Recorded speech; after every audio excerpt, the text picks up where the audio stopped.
हो मंडळी हो, हॉटस्पॉट इथंच आहे बर का. तर मग चला चॅनलला सबस्क्राईब करा आणि घंटी नक्की वाजवा.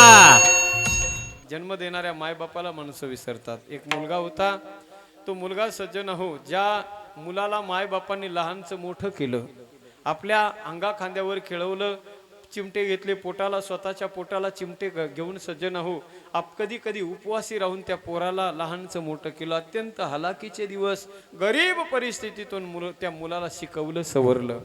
मुलगा मोठा झाला, साहेब बनला, मोठा साहेब बनला सज्जन हो.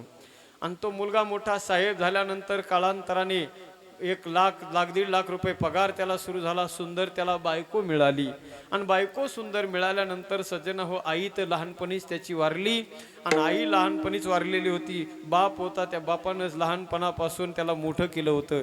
लहानाचं मोठं बापाने केलं सज्जन हो.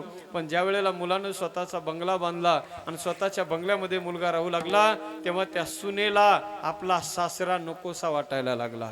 त्या सासऱ्याचं ओझं वाटायला लागलं, त्याचे धोत्र धुवायची लाज वाटायला लागली, त्याची सेवा करायची लाज वाटायला लागली त्या सुनेला सज्जन हो. एक दिवस त्या सुनानं आपल्या नवऱ्याला बाजूला घेतलं आणि सांगितलं, मालक, एक तर तुमचा बाप घरात राहील, नाही तर मी घरात राहील. त्या म्हाताऱ्याला कुठपर्यंत सेवा करायची, सारखं खोकलून खोकलून सरघान घर करते म्हातारं. त्या म्हाताऱ्याला घराच्या बाहेर हाकलून द्या. हो, एक तर त्याला बाहेर हाकला, नाही तर मला बाहेर हाकला. शेवटी याचा नाविलाज झाला सज्जन हो. बापाला यानं विनंती केली, आपली कार बाहेर काढली, सांगितलं, बाबा, आता आजपासून तुम्हाला या घरात राहता येणार नाही. माझ्या पत्नीला तुमचा त्रास व्हायला लागलाय, आता मी तुम्हाला वृद्धाश्रमामध्ये नेऊन घालणार आहे. बापाला गाडीत बसवलं सज्जन हो. गाडीत बसून त्या बापानं सुद्धा, असं का करतोस, एवढा सुद्धा प्रश्न त्या बापानं त्या पोराला विचारला नाही सज्जन हो.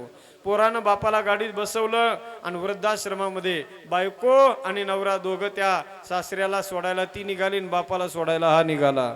वृद्धाश्रमामध्ये नेऊन सोडलं, सांगितलं, बाबा, आता याच्यानंतर तुम्ही आमच्या घराचा उंबरठा सुद्धा ओलांडायचा नाही. तुम्ही जिवंत आहेत का मेलेत म्हणून आम्हाला बातमी सुद्धा सांगायची नाही. हो, सक्त ताकीद त्या पोरानं बापाला दिली आणि सज्जन होतो मुलगा बापाला वृद्धाश्रमामध्ये सोडून त्या वृद्धाश्रमाच्या मालकाच्या हवाली करून तो मुलगा निघाला वापस. 4-2 किलोमीटर मुलगा वापस आला. पुन्हा त्याची बायको म्हणली, अहो, तुम्ही ते सांगून आला नाही तुमच्या बापाला. एखाद्या वेळेला तुमचा बाप, हो, जर त्याला त्रास व्हायला लागला, काही आजारी पडला, तर पुन्हा त्या वृद्धाश्रमाच्या मालकाला म्हणेल की माझ्या पोराच्या घरी मला नेऊन घाला म्हणून. तुम्ही आणखी एकदा जाऊन सांगा, त्याला सक्त ताकीद द्या, मला पुन्हा ते म्हातारं दारात दिसलं नाही पाहिजे. हो, तुम्ही पुन्हा एकदा त्याला जाऊन सांगा. 5-6 किलोमीटर वापस आला होता पोरगा, पुन्हा वृद्धाश्रमाकडे माघारी गेला.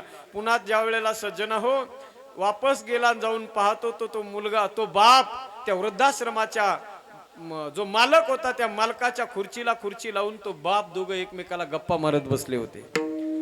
ज्या वेळेला त्या पोरानं ते दृश्य पाहिलं, अरे आपला बाप मी आताच सोडून आलो याला, या वृद्धाश्रमाच्या मालकासोबत हा खुशाल गप्पा मारत बसलाय, जसं की यांची फार जुनी ओळख आहे, अशा आवेशामध्ये गप्पा मारत बसलाय. त्या मुलानं सज्जन हो त्या वृद्धाश्रमाच्या मालकाला बाजूला घेतलं आणि सांगितलं, का हो काका, हा माझा बाप आहे, याला मी आताच सोडलंय, तुम्ही अशा गप्पा मारायला लागला जसं काय तुमची फार जुनी ओळख आहे. असं ज्या वेळेला विचारलं ना पोरानं सज्जन हो त्या वृद्धाश्रमाच्या मालकाला, त्यावेळेला त्या वृद्धाश्रमाच्या मालकाच्या डोळ्यातून पाणी आलं. मायबाप त्याच्या टपकन डोळ्यातून पाणी आलं आणि सांगितलं, अरे नराधमा, हे विचारत असताना तुझी जीभ झडली कशी नाही? अरे ज्या वेळेला या म्हाताऱ्याला तू वृद्धाश्रमात आणून सोडलंस, त्या वेळेला तुला लाज कशी वाटली नाही? अरे ज्या वेळेला या म्हाताऱ्याला वृद्धाश्रमात आणून सोडलंस ना, तेव्हाच माझ्या लक्षात आलं होतं की तू हे या म्हाताऱ्याला वृद्धाश्रमात आणून सोडायला आलायस म्हणून. पण लक्षात घे, तू विचारतोयस ना या म्हाताऱ्याची माझी ओळख कशी म्हणून. अरे या म्हाताऱ्याची माझी ओळख आजची नाही, 35 वर्षापासून ओळख आहे याची माझी, 35 वर्षापासून. अरे या म्हाताऱ्याला हो लग्न झालं या म्हाताऱ्याचं, आणि याच्या बायकोची इच्छा होती, मरणाच्या अगोदर तिला मुलगा पाहिजे होता. डॉक्टरने सांगितलं होतं तुम्हाला मूलबाळ होणार नाही. ते जोडपं, ते दाम्पत्य माझ्या या वृद्धाश्रमात आलं, सांगितलं, मला विनंती केली, एक तरी मुलगा आमच्या झोळीमध्ये टाका, हो एक तरी मुलगा झोळीत टाका. आणि त्यावेळेला त्या मायबापाच्या विनंतीनुसार मी स्वतः तुला या बापाच्या झोळीत टाकला होता, मी टाकला होता. तू एक अनाथ आहेस, तू एक वृद्धाश्रमातला मुलगा आहेस, पण याची जाणीव सुद्धा त्या बापानं तुला कधी होऊ दिली नाही. तुला तिथं नेलं आणि तुझ्या आईचा मृत्यू झाला. लहानपणापासून लहानचं मोठं तुला करण्याची जबाबदारी त्या बापानं घेतली. स्वतःच्या सुखदुःखाचा विचार न करता तुला शिकून सवरून मोठा केला आणि आज तू स्वतःच्या पायावर उभं राहिलास. अरे ज्या बापानं तुला लहानचं मोठं केलं त्याला वृद्धाश्रमात आणून सोडतोयस. म्हणून लक्षात ठेवा सज्जन हो, सगळ्या गोष्टींना विसरलं तरी चालेल, पण त्या माय बापाला विसरू नका.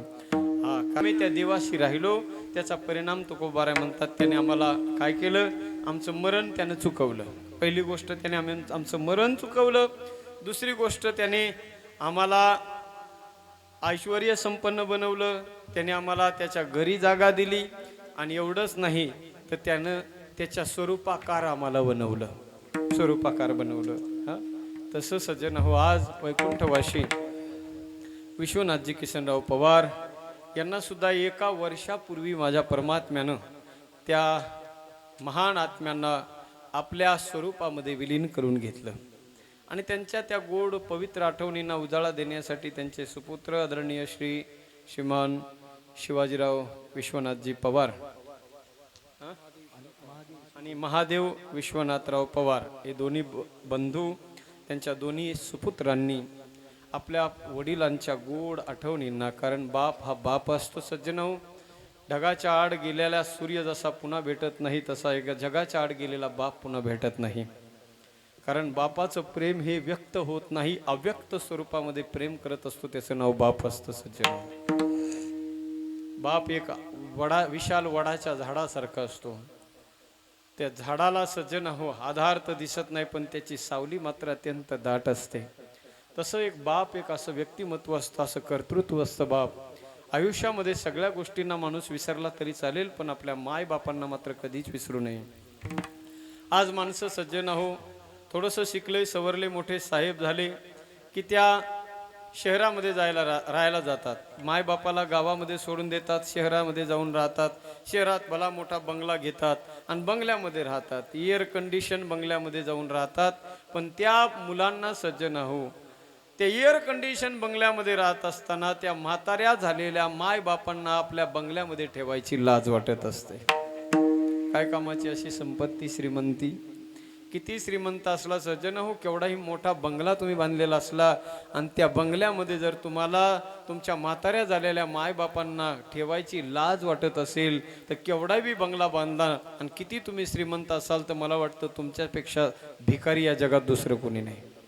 त्याच्यासारखा भिकारी तोच आहे ज्याला आपल्या मायबापाला आपल्या जवळ ठेवायची लाज वाटते ना, त्याच्यापेक्षा भिकारी दुसरा कोणी असू शकत नाही. म्हणून सज्जन हो लक्षात ठेवा, आपल्या माय बापांनी जे आपल्यावर उपकार केलेले असतात त्या उपकारातून उतराई होणं शक्य होत नाही. बऱ्याच वेळेला अशा घटना घडतात, माणसं शिकले सवरले की आपले माय बापाचे उपकार विसरून जातात. होतं देवाचे उपकार मनामध्ये ठेवणं ही फार दूरची गोष्ट आहे. देव तर त्याच्या पुढची लांबची गोष्ट आहे. देव फार दूरचा वाटतो माणसाला. कारण सकळ तीर्थाची धुरे जिये का माता पितरे. जगात जोपर्यंत मायबाप आहे तोपर्यंत किंमत कळत नाही. आणि एकदा निघून गेल्यानंतर तुम्ही किती म्हणलात ना मला एकदा बघायचे माझ्या मायबापाला, तर देवाच्या पुढे डोकं जरी आपटलं तरी पुन्हा बघायला भेटणार नाही सज्जन हो. म्हणून आज वैकुंठवासी विश्वनाथ किसनरावजी पवार यांना जाऊन आज 1 वर्ष झालेलं आहे. त्यांच्या या गोड आठवणींना, आपल्या बापाच्या आपल्या पित्याच्या गोड आठवणींना उजाळा देण्यासाठी महादेवजी आणि शिवाजीराव या दोन्ही सुपुत्रांनी हा सुंदर 3 कीर्तनाचा त्रिदिनी महोत्सव सोहळा आयोजित केला. आपल्या बापासाठी आपण किती केलं, आपल्या आईसाठी आपण किती केलं तरी ते कमी आहे सज्जन हो. म्हणून लक्षात ठेवा, या पवित्र आत्म्याला चिरशांती प्राप्त व्हावी. भगवान परमात्म्याने वैकुंठवासी विश्वनाथराव यांना सुद्धा जसं माझ्या तुकोबारायांना आपल्या स्वरूपामध्ये एकरूप केलं, एकच बनवून टाकलं, तसं भगवंताकडे तुम्ही आम्ही सगळेजण आपतेष्ट नातेवाईक गणगोत मित्रमंडळी सगळ्यांनी आपण प्रार्थना करायची की त्यांना सुद्धा भगवान परमात्म्याने आपल्या चरणाजवळ स्थान द्यावं आणि पुनर्जन्म जर द्यायचा असेल तर अशाच गोड वैष्णव परिवारामध्ये पुन्हा या पवार परिवारामध्येच जन्माला घालावं अशी भगवत चरणी प्रार्थना करून पुनश्च एकदा वाणीला पूर्ण विराम देण्यापूर्वी महाराष्ट्रातील सगळी दिग्गज मंडळी, आदरणीय भागवताचार्य महेशजी महाराज, आदरणीय जिजा, आदरणीय योगेश महाराज, ज्यांचं संध्याकाळी गोड कीर्तन होणार आहे, आमचे आदरणीय श्री गणेशजी महाराज, आदरणीय मुटकुळे महाराज, सगळी महाराज मंडळी, आपल्या या पवार परिवाराच्या प्रेमास्तव आपण सगळेजण आलात. त्यामध्ये आदरणीय सोमनाथजी महाराज आपणही आलात. आपले सुद्धा व्यासपीठाच्या वतीने पवार परिवाराच्या वतीने मनपूर्वक आभार व्यक्त करतो. कारण शिवाजीरावांना आम्ही काही वेगळे नाही आहेत. आमचं अत्यंत बंधुत्वाचं नातं आहे.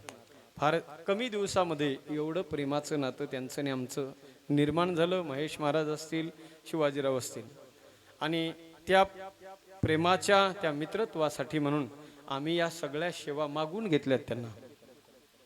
वास्तविक आम्हाला आज दुसरीकडे खूप दूर सेवा होत्या, पण त्यांना सांगितलं, टेलर आम्ही रोज कीर्तन करतोय, सकाळ संध्याकाळ आम्ही कीर्तन करतोय, पण असं काही यावं म्हणून आम्ही एक काम करतो, आम्ही स्वतः कीर्तनालाच येतो.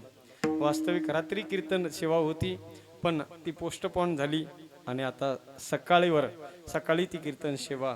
कारण काय असतं महेश महाराज, रोटी तेरी ढूंढता है मन मैरक और राम, दाने दाने पे लिखा है खाने वाले का नाम. सेवा करायची होती आजची, महेश महाराजांनाच करायची होती. माझी बी इच्छा होती त्यांनीच करावी, टेलरची इच्छा होती त्यांनीच आजची सेवा करावी, पण त्याची इच्छा नव्हती, त्याची इच्छा होती महेश करावी. म्हणून आणि विशेषतः आपलं परमभाग्य सगळ्यांचं फार गोड गाव आहे बघा. अंतरवाली हे गाव फार गोड आहे. आपण मंडळी फार सुंदर आहात. परमार्थिक संख्येनं जरी कमी असलात, संख्या महत्वाची नाही, आणि तसं तर संख्या वाढवायची आपल्याला. या अंतरवाली गावामध्ये हो सगळे माणसं कीर्तनाकडे आले पाहिजे. कीर्तन काय आहे, कीर्तनाची गोडी काय आहे, ही सगळ्या लोकांपर्यंत पोहोचली पाहिजे. आणि त्या पोहोचवण्याचं काम टेलर साहेब आमचे करतायत, अगदी मनातून करतायत. आणि आपणही सगळेजण एवढे जेवढे आलात ना, एवढ्यांनी जरी त्यांना जर पाठबळ दिलं तर फार मोठं हो गोड असं नियोजन या ठिकाणी होईल. हो मंडळी हो, हॉटस्पॉट इथंच आहे बर का. तर मग चला चॅनलला सबस्क्राईब करा आणि घंटी नक्की वाजवा.